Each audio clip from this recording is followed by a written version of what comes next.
Hello everyone and welcome back to part 12 of this Blender tutorial series. In this part we are going to place our aurora borealis objects, and also we are going to add some volumes to our scene and done. So let's get into it.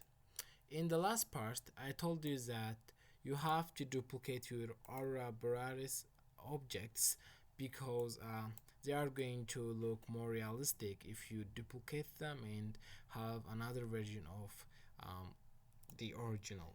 So I duplicated them and just I tab into edit mode. After I duplicate them, hit Alt Z, then I move some vertices out and in, then I created this collection of aurora borealis. I am using only 3 variations, so uh, you can add more, but I'm going to use only 3 of them. I'll enable everything right here, then I'll hit Z and rendered. Okay, I think my world is not correct, so I'll jump over to my shader editor and the world. Okay, that's I'm going to preview this one. Let's jump over to my 3D viewport.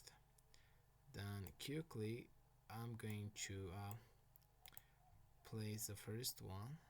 Maybe let's go over to my camera view right here. I'll change this to somewhere like that. For this one I'm going to place it right something like there.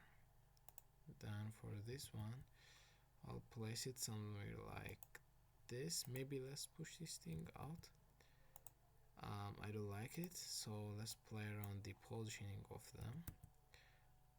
Maybe I'll push this one thing out, this thing out,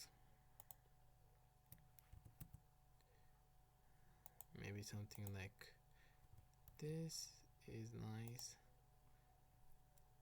Okay, I'm going to do the positioning of this our objects of camera, then I'll show you the end positioning. Let me pause it. I leave mine as this one, so that's great actually. Okay, I like this sort of combination, especially if I enable the denoising. See that? It is very sweet. Now I am going to add the final cosmetics, which is volume. So I'm going to add in a cube. I'll scale this thing up very big.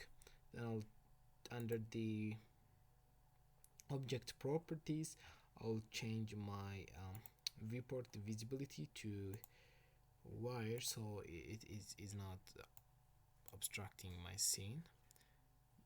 I'll jump over to my top view. I'll scale everything up until it covers the whole scene, including the auras. Then I'll tab into edit mode and push this in like this because I don't want to add render times to my scene. Then I'll select those bottom vertices, then I'll move them up on the Z axis, and also I'll select everything on the top, then I'll turn them down. Then that's great actually. I'll hit Ctrl A, rotation and scale. Now you can see it's blocking my scene entirely, so I'm going to add in a new material. I'm gonna call it volume.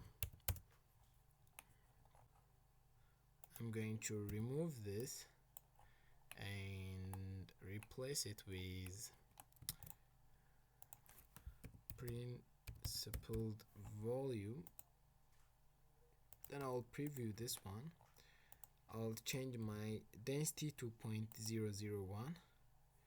So when I hide this, you can see it has a little effect in my scene. Then when I enable it, you can see it is going to look more realistic. Maybe you can set this to 5 if you want to get more volumes. Then I'll select my cube, then I'll hit M, then I'll move this to my collection called volume. Then you can change the anisotropy value to 0.5, maybe is going to make everything realistic. And that's it for this Blender tutorial series. Let me show you the end. Yeah, this is the end result that I got. So I like it very much, and um, I'm so proud. I can't express my feeling at this moment, but um, just goodbye. And if you think that I am helping you, please subscribe to my channel and like my videos, and see you in the next one.